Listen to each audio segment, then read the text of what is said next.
Isang mapagpalang umaga po sa ating lahat. Pakibati naman po ang katabi ng magandang umaga. Taas po ang kamay ng mga sisters. Sige, mga sisters po, mga babae po. Taas po ang kamay.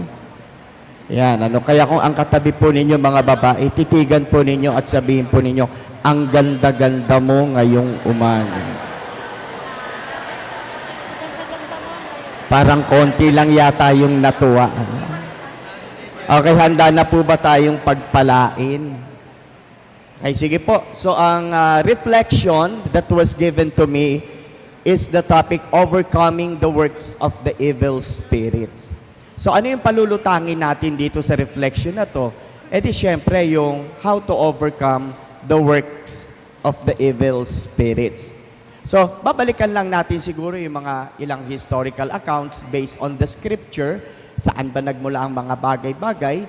Pero pagka sinabi nating works of the evil spirit, my dear brothers and sisters, my dear people of God, alam naman natin kung ano yun.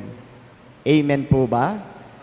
Okay, so hindi ho tayo masyadong magdidwell doon kasi yung mga iba doon nagagawa naman natin. Okay? So, pagka sinabi kasi nating overcoming the works of the evil spirit, traditionally, it was believed na ito ay may kinalaman sa sapi, sanib, yung mga ganong klase.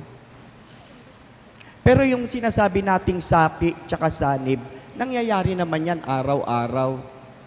Especially sa mga misis na kulang sa budget. Amen. Sinasapian yan. Tingnan nga po ang mukha ng katabi kung hindi kulang sa budget. Sige, sabi mo, buti na lang hindi ka kulang sa budget. Wala kang sapi ngayong araw na ito. Ayan, Okay. So, ang gusto kong bigyan ng diin dito ay, ang works of the evil spirit ay hindi naman limited sa tinatawag nating demonic possession. Because I believe, pagka sinabi nating the works of the evil spirit, may kinalaman dito ang mga bagay na ginagawa natin sa ating kapwa. Lalong-lalo na kung ito ay nakasisira. Amen? Brother Ariel, tanong, yung bang paninira ng kapwa, gawain ba yon ng masamang espiritu? Oo naman. John chapter 10 verse 10, ang misyon ng demonyo para sa atin ay magnakaw, manira, magwasak. Yung mangagaw ka ng hindi sa'yo, especially, hindi mo naman jowa. Huwag nyo kong tignan nyo katabi nyo. Amen? Igawain anything na nakakasira sa buhay, pambubugbog ng asawa, verbal or psychological abuses, scam, are the works of the evil spirits. Amen? Maliwanag po. Palakpakan nga po natin ang Diyos. Okay. So ngayon po, tingnan po natin, medyo magbabawas-bawas din po ako ng slides kasi medyo mahaba po talaga ito pero limited lang po yung time po natin, Sa totoo lang, hindi naman talaga natin kayang ma-overcome yan without the grace of God. Amen po ba? Hindi naman tayo pwedeng maging bida-bida o pwedeng maging assuming na, tayo, nagpe-prayer meeting na tayo, nag-church tayo, nagdadasal tayo, kaya ba natin? O maliwanag naman ang sabi ng scripture. Pag wala ang Diyos sa atin, at hindi naman tayo talaga connected sa Kanya, at hindi malalim ang relasyon natin sa Kanya, madadapa at madadapa pa rin tayo. Amen. Totoo yan. Magkakamali at magkakamali pa rin tayo, magkakasala at magkakasala pa rin tayo, pero ang totoo niyan, pwede ka naman bumalik at magbago. Yun ang importante doon. Bilang tao, wag nating kalilimutan, nauunawaan ng Diyos ang ating kahinaan. Amen? Sabi mo sa katabi mo, wag mo lang ipagpapatuloy. 1, 2, 3, go.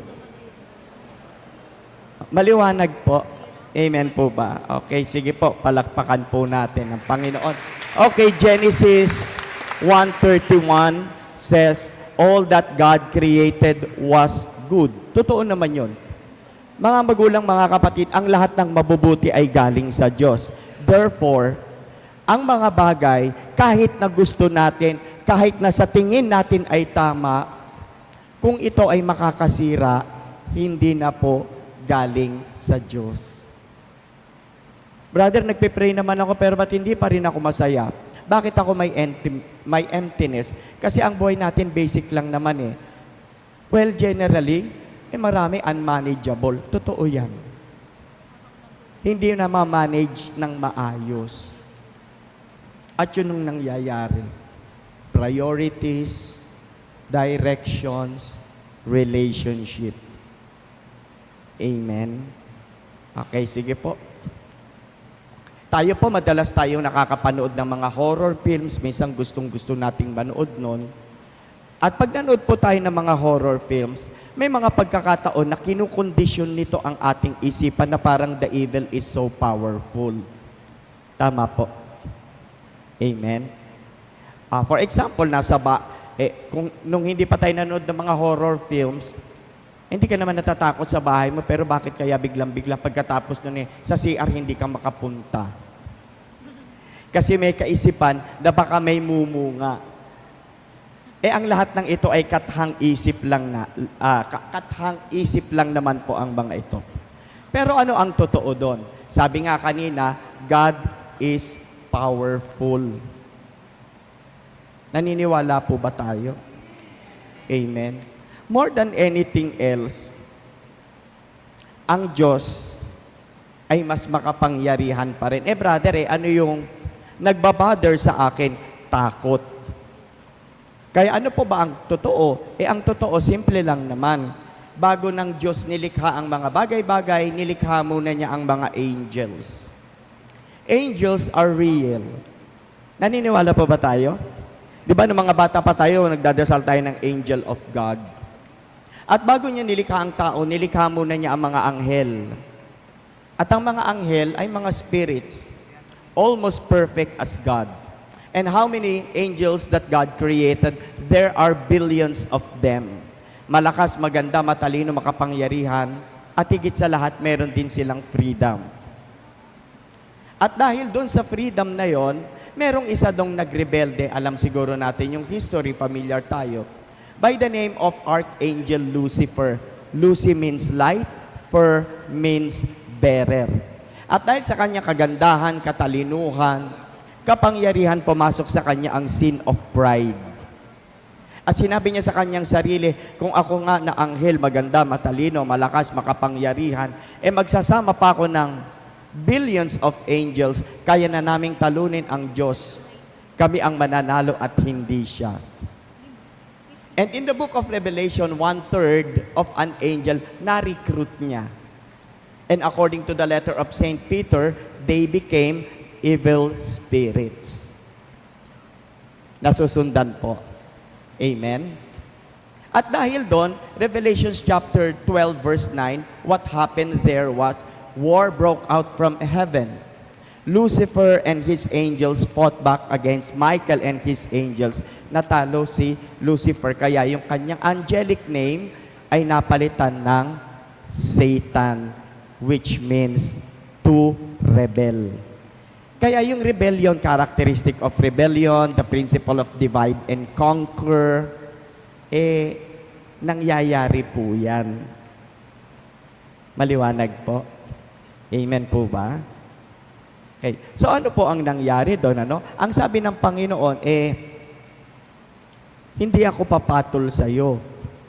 Itatapat kita sa kapwa mo, anghel. At yun ay si Michael the Archangel. So, Satan was already defeated. Agree po ba? Amen? Okay. Then, gusto niyang gumante, hindi lang niya alam kung paano. And in the book of Genesis, God created the human person.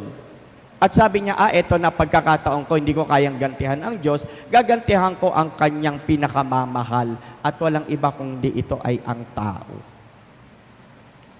Nagtagumpay siya, tinukso niya ang tao. Alam natin ang kwento. Ang tao na mahal ng Diyos nagkamali, nagkasala, pero hindi pa rin sila pinabayaan ng Diyos.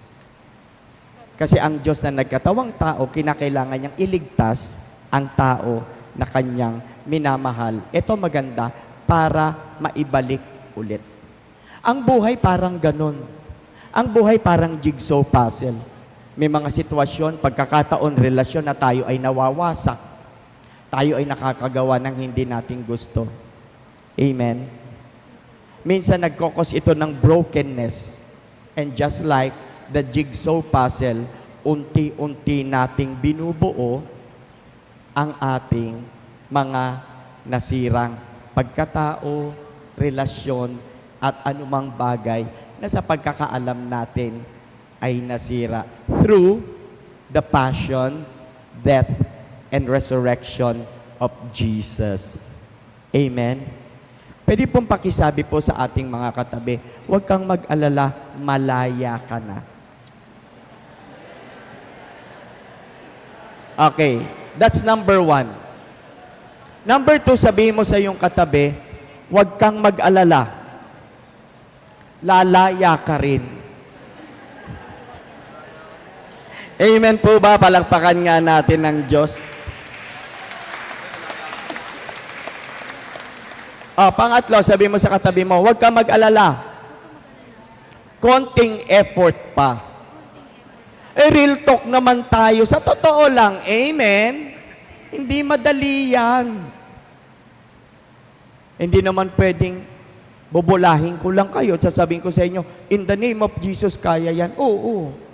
Pero wag sana nating kalilimutan, maski ang ating pagbabago ng ating pag-uugali, it should be a product of our hard work. Amen. Tama po. Sige, sabihin po sa katabi, pag bumait ka, wag ko sa akin sa katabi, pag bumait ka, may himala. Totoo yan. Ay, my dear people of God, pag sinabi nating miracle, hindi magic yan. Ang purpose bakit tayo nilikha ng Diyos ay para tayo ay magbago. Okay? So may ilang minuto na lang ako. So ngayon, pag-usapan na natin. Sino ba si Satan? Who is Satan? Well, the Bible describes Satan, especially in the New Testament, as 1 Peter chapter 5 verse 8, as a hungry, angry, roaring lion. Kaya nga maliwanag sa scripture kung ikaw ay magagalit, iwasan mong magkasala. Pero kung tayo ay nagalit at tayo ay nakasakit or nakawasak, iba naman po kasi ang condemnation sa correction. Agree po? Pag may mali, tungkulin nating itama at minsan yung pagtatama masakit. Culturally, tayo mga Pilipino, ayaw nating tinatama tayo. Lalong-lalo na pag marami tayong title, PhD, Masters, ang dami mong accomplishment. Paano mong itatama yan? Pero tandaan po natin, ang kasalanan ay walang pinipili. Matalino o mangmang. Amen. Alam ko po yan, nagturo ko sa Quezon City Jail ng 2.5 years. Sa Muntinlupa, nagtotok po kami dyan. At marami doon professionals. Pero sila ay nagkamali. Okay? Another description of Satan is a dragon in the book of Revelation. Ang dragon, mahilig yan sa mga offering. Maganda ang advocacy ng St. Peter. At pinakikinggan ko mula pa kanina na pagka tumulong, hindi umaasa ng anumang kapalit. And that is service. Sa mundong mapagkunwari at sa mundong mapaglinlang, umiira lang pera. At pag wala ka nito, yun ang isang masakit na katotohanan. Sa totoo lang, mababa ang tingin sa'yo. Tama po ba ako? Sa mundo sa mundo na ginagalawan natin ngayon. Pag wala kang pera, kawawa ka. Because Satan is the God of this world, 2 Corinthians chapter 4, verse 4. Kaya nga sa Christian perspective, binabago lahat yan eh. Ang miracle is changing new wine and putting it to the new wineskin. At yun ho yung goal para sa atin.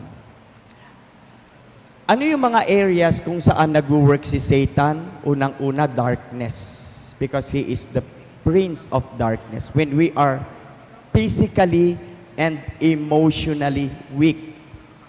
Sabi nga, guard your senses. Doon sa mga pagkakataong mahina ka, broken-hearted ka, gutom ka, irritable ka. Amen? Sige, sabihin po natin sa ating mga katabi, buti na lang nag-almusal ka na. Kasi delikado pagka hindi pa. Okay, so dito na po tayo sa huling bahagi ng ating sharing. Pero bago ko po ituloy yung huling bahagi, gusto ko lang pong malaman, nakakatulong po ba ako sa inyo? Amen? Okay, so ito na po, no? How to overcome the works of the Holy Spirit. Kaya dito na po tayo. Unang-una, siguro we should possess a life of prayer. Kinakailangan malalim tayo sa ating prayer life. Bakit? Kasi pag tayo ay malalim sa ating prayer life, yung relationship natin sa Panginoon, lalalim din. Tingnan po natin, for example, ang mag-asawa, di ba? Pagka mahal mo ang asawa mo, sa totoo lang, hindi ka gagawa ng mga bagay na ikagagalit niya sa'yo. Tama po ba? Amen? Pag mahal mo ang isang tao, hindi ka rin gagawa ng isang bagay na ikasisira ng inyong relasyon. Tama po ba? Amen? Pero pagka hindi mo na mahal, edi gagawin mo na yung mga bagay na ikagagalit niya. Amen po ba? Okay. Number 2 is the Word of God. Kinakailangan din kasi sa atin na meron din tayong community. Whatever religion or denomination we belong, kinakailangan meron tayong communal relationship such as this. Kasi dito pinagtitibay at itinuturo, ano ba talaga yung mga pamantayan na dapat nating gawin. Hindi lamang para sa atin, kung hindi para sa ating kapwa. Amen? Brother, paano pagkahalimbawa hindi kami naging active, wala kaming prayer life? Well, tayo po ay vulnerable sa mga temptation, pandaraya, paggawa ng mali, na maaaring makasira sa buhay ng ating kapwa. To sum it up, my dear brothers and sisters, my dear people of God, ano ang reality? The works of the evil spirit ay nandiyan lang sa tabi-tabi natin. Kinakailangan lang nating i-discern. Nag-LSS na po ba lahat? Okay. Kinakailangan lang nating i-discern saan ba nanggagaling ang inspiration o saan nanggagaling ang motivation para kung sakasakali na tayo ay gagawa ng ating mga desisyon, major or minor decision, ay hindi po tayo magkakamali. Iwasan lang po natin, my dear brothers and sisters and my dear people of God, Unang-una, ang makasakit at makasira ng buhay ng ating kapwa. Kasi pagka nandoon po tayo sa sitwasyon na yon, in my 40 years in the ministry, wala pa po akong nakita na taong umasenso, na taong umunlad, o taong naging masaya kung nakasira siya ng buhay ng iba. Amen. Tatandaan natin, kung tama ang starting point mo, tama rin ang ending. Ang lahat ng nag-umpisa sa pagmamahal, kasipagan, kababaang loob, at pagiging isang mabuting tao, nagtatagumpay. Pero ang lahat ng nag-umpisa sa galit, puot, sama ng loob, inggit, sila yung mga hindi nagiging masaya sa buhay. Amen? Tingnan po ang mukha nung katabi at sabi mo, congratulations. Palakpakan nga natin ang Panginoon. Ayan, ano? Okay, so hanggang dito na lang po muna tayo. Okay? Tayo po ay dadako sa ating offertory. Pwede po ba?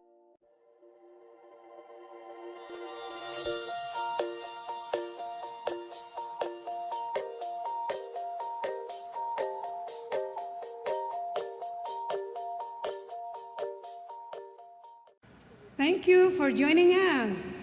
View our past broadcast on the St. Peter Community YouTube channel and St. Peter Community Facebook page. Don't forget to like, to share, to subscribe, and hit the bell so you can be notified on our upcoming activities. Maraming salamat po at laging tandaan, unahin natin lagi ang Diyos.